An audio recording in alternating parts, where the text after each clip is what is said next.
Good morning friends, this is Deepak sir from Super Success Academy of Commerce। आज हम लोग discuss कर रहे हैं चैप्टर सेकंड है, ये पार्टनरशिप के हिसाब से चैप्टर सेकंड है। ठीक, वैसे आपके 12th का जो बुक है, बुक के हिसाब से ये थर्ड चैप्टर है। ठीक है, पहला chapter non for profit organisation NPO वाला है, तो उसको हम एक तरफ रख के पार्टनरशिप के 4 चैप्टर हैं, तो पार्टनरशिप में कौन सा चैप्टर है, ये सेकंड वाला चैप्टर कौन सा है, रिकॉन्स्टिट्यूशंस ऑफ पार्टनरशिप। ठीक, इसका जो नाम है उसी नाम में ही इसका काम छुपा है। ठीक, तो समझना थोड़ा सा, स्टूडेंट क्या करते हैं इस चैप्टर में, सबसे बड़ा स्टूडेंट को प्रॉब्लम क्या है, ठीक, कि चैप्टर के अंदर इसमें वो गुडविल के क्वेश्चन आते हैं, तो इसमें गुडविल के सारे क्वेश्चन कर लेंगे, गुडविल का कॉन्सेप्ट समझ लेंगे, प्रैक्टिकल क्वेश्चन सब कर लेंगे। इसमें रेशो के क्वेश्चन आते हैं, गेनिंग रेशो, सैक्रिफाइसिंग रेशो, वो भी सारे कर लेते हैं, एंट्री भी कर लेते हैं। लेकिन इतना सब कुछ करने के बाद कोई उनसे पूछे कि आप ये बताओ, आपने चैप्टर कर लिया कि ये रिकॉन्स्टिट्यूशन ऑफ पार्टनरशिप है क्या भला। भाई आपने चैप्टर पढ़ा रिकॉन्स्टिट्यूशन ऑफ पार्टनरशिप, उसके अंदर आपने गुडविल पढ़ लिया, गुडविल के टाइप पढ़ लिए, प्रैक्टिकल क्वेश्चन कर लिए, उसके बाद उसमें आपने गेनिंग सैक्रिफाइसिंग रेशो निकालना सीख लिया, उस रेशो से आपने एंट्री भी कर ली, पूरा चैप्टर कंप्लीट कर लिया, बिंदास आता है आपको चैप्टर। 90 नहीं 95 99% प्रैक्टिकल आप कर लेते हो, आंसर आते हैं, सब कुछ ठीक है। लेकिन कोई आपसे पूछे कि चैप्टर की हेडिंग थी रिकॉन्स्टिट्यूशन ऑफ पार्टनरशिप, वो क्या, नहीं पता। ठीक, ऐसी पढ़ाई का कोई मतलब नहीं है, ना ये पढ़ाई आपको आगे आने वाले टाइम में साथ देने वाली है। 12th में आप रिजल्ट बना लोगे, मेरा मार्क्स आ गया अकाउंट में 90 95, अब मैं पूछ रहा हूँ कि तेरा पता चैप्टर के हेडिंग था, तो हेडिंग में चैप्टर का नाम था, नाम कौन सा डिस्क्राइब कर, तो वो नहीं पता मुझे। तो समझना ज़रा, ठीक, नाम में ही काम छुपा होता है। ठीक, सब कुछ जो ब्रह्मांड है चैप्टर का, उसको निचोड़ निकालते हैं और उस निचोड़ को ही चैप्टर का नाम दे दिया जाता है। कोई से भी सब्जेक्ट में ले लो आप। ठीक, यही बात आपको समझना है। रिकॉन्स्टिट्यूशन ऑफ पार्टनरशिप में आपको ऑफ नहीं समझना, पार्टनरशिप भी नहीं समझना, आपको समझना है रिकॉन्स्टिट्यूशन का मतलब क्या है। री मतलब फिर से होता है पुनः, री का मतलब क्या होता है, पुनः या दोबारा या फिर से। ठीक, कॉन्स्टिट्यूट का, ये कॉन्स्टिट्यूट जो है वो एक लॉ का वर्ड है। ठीक, कॉन्स्टिट्यूट, कॉन्स्टिट्यूट का मतलब बनना, गढ़ना होता है। ठीक, ये बनाना, गढ़ना। ठीक, तो ये होता है रिकॉन्स्टिट्यूशन। रिकॉन्स्टिट्यूट मतलब फिर से बनना, ऑफ क्या, पार्टनरशिप। तो रिकॉन्स्टिट्यूशन ऑफ पार्टनरशिप मतलब पार्टनरशिप फिर से बनना क्या, हाँ ऐसा ही मतलब है। तो समझो जरा इसको क्या है। पार्टनरशिप जिंदा कहाँ से होता है, पार्टनर के एग्रीमेंट से जिंदा होता है, और उसमें ये सारी बातें क्या होती हैं, लिखी होती हैं। ठीक, हम इसको एक तरफ रख रहे हैं अभी, capital, interest on capital, drawing, interest on drawing, salary, commission, loan पे इंटरेस्ट, प्रॉफिट लॉस रेशो, इसको एक तरफ रखो। पार्टनरशिप जिंदा कहाँ से हुआ है, एग्रीमेंट से जिंदा हुआ पार्टनरशिप। उस एग्रीमेंट में यदि कोई चेंजेस होते हैं, चेंजेस सर कब होंगे चेंजेस, तो हम दोनों तरीके से पढ़ सकते हैं इसको।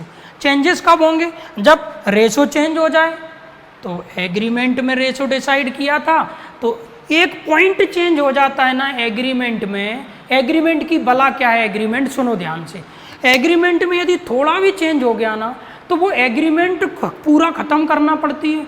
और फिर से हम लोग, ऐसा नहीं होता कि एग्रीमेंट में 10 पॉइंट थे, एक पॉइंट प्रॉफिट वाला था, 60-40 मिल रहा था, पार्टनर ने डिसाइड कर लिया 50-50 मिलेगा, तो उस लाइन को पे वाइटनर लगा के और उसके ऊपर लिख देंगे वो 50-50। ऐसा नहीं होता, ऐसा लॉ परमिशन नहीं देता कि आप छेड़छाड़ करो एग्रीमेंट में घुस के, नहीं, आपको एग्रीमेंट जो बन गया एज इट इज़ रहेगा, और उस एग्रीमेंट से जो पार्टनरशिप बनी वो पार्टनरशिप कहलाएगी। और यदि एग्रीमेंट में कोई चेंज हुए तो एग्रीमेंट क्या हो जाएगा, ख़त्म हो जाएगा। समझना ज़रा बात को। और एग्रीमेंट ख़त्म हो गया तो उससे जो जिंदा हुई थी पार्टनरशिप, वो पार्टनरशिप भी क्या हो जाएगी, ख़त्म।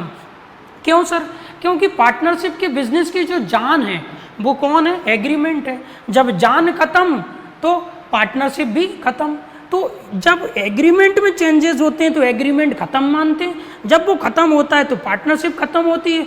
तो फिर क्या होगा, उन चेंजेस को करके फिर एक नया एग्रीमेंट बनाया जाता है, और जब एग्रीमेंट नया बन जाता है तो उससे जो जिंदा होती है पार्टनरशिप, उसे भी नया पार्टनरशिप बोला जाता है। बोले तो रिकॉन्स्टिट्यूशन ऑफ पार्टनरशिप, मतलब रिकॉन्स्टिट्यूशन ऑफ पार्टनरशिप। एग्रीमेंट किया, कुछ चेंजेस हो गए, तो उन्हीं चेंजेस को ही क्या बोला जाता है, reconstitution of partnership. Sir changes को कैसे बोल देंगे, नहीं नहीं, चेंजेस हुए, उन चेंजेस की वजह से एग्रीमेंट चेंज हुआ, फिर बिजनेस खत्म, सॉरी बिजनेस खत्म नहीं, पार्टनरशिप खत्म हुई।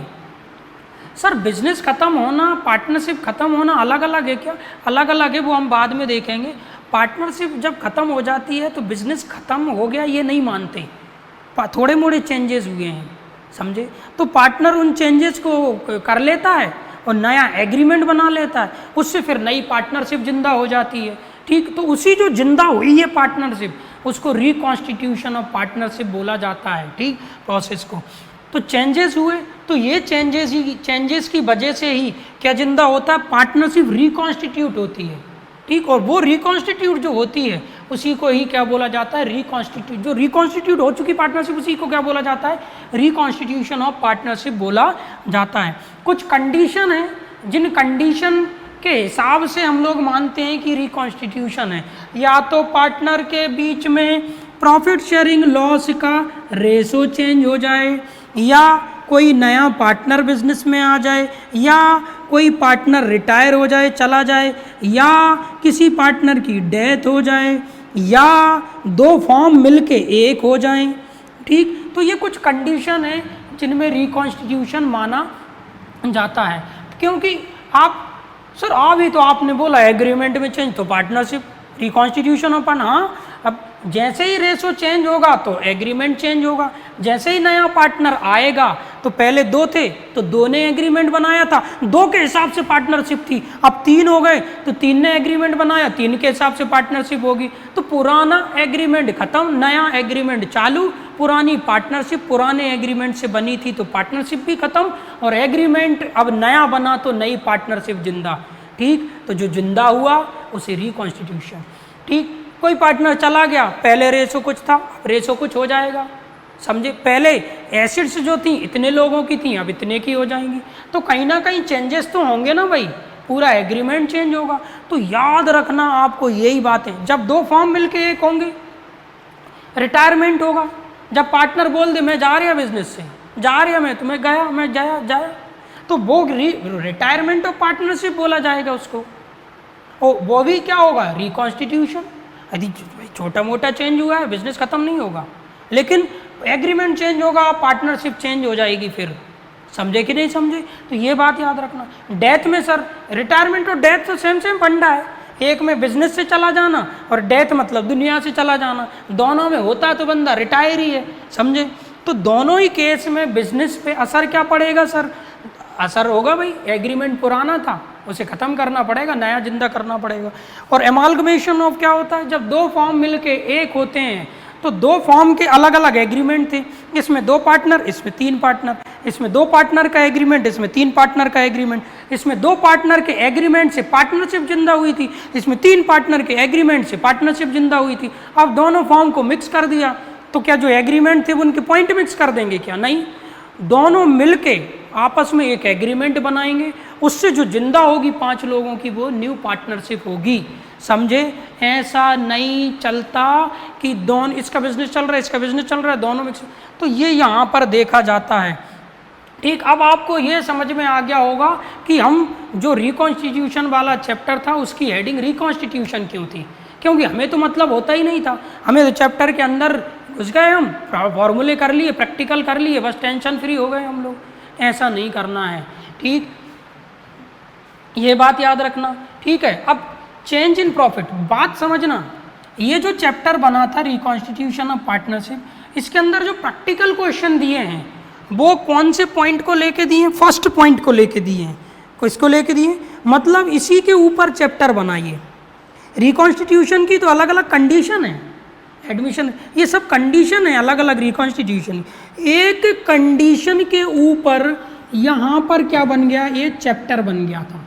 उस रिकॉन्स्टिट्यूशन जो चैप्टर है, पार्टनर एडमिट हुआ, रिकॉन्स्टिट्यूशन ऑफ पार्टनरशिप होगी, पार्टनर रिटायर हुआ, डेथ हुआ, रिकॉन्स्टिट्यूशन ऑफ पार्टनरशिप होगी, बिजनेस एक हुए, रिकॉन्स्टिट्यूशन ऑफ पार्टनरशिप होगी, रेशो चेंज हुआ, रिकॉन्स्टिट्यूशन। तो इसके चेंज होने से चैप्टर बन गया इसीलिए जब हम इस चैप्टर को करते हैं ना, सारे प्रैक्टिकल जो चैप्टर क्वेश्चन है उनमें हमें टीचर के द्वारा क्या करवाया जाता है, गेनिंग रेशो, सैक्रिफाइसिंग रेशो निकालो। क्यों निकालते हैं बार बार? क्योंकि आपको ध्यान से समझना, एडजस्टमेंट करना, जब रिकॉन्स्टिट्यूशन हुआ है कौन किस चीज़ की वजह से, तो चेंज हुआ सर क्या, रेशो।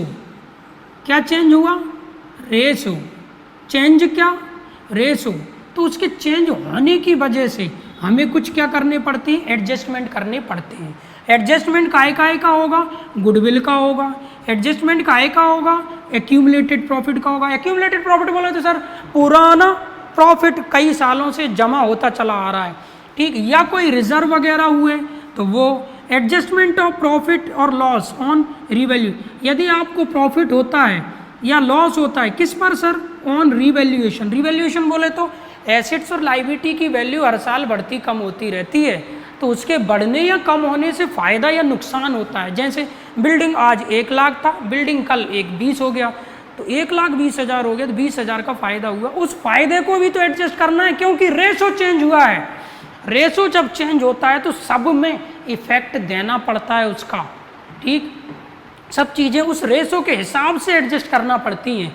तो क्या करा कहानी में, रेशो जब चेंज हुआ तो रेशो चेंज होने की वजह से जो पार्टनरशिप रिकॉन्स्टिट्यूट हुई उसकी वजह से चैप्टर बना। ये चैप्टर काहे से बना? रेशो चेंज हुआ, उस कंडीशन, एक कंडीशन के ऊपर एक चैप्टर बना।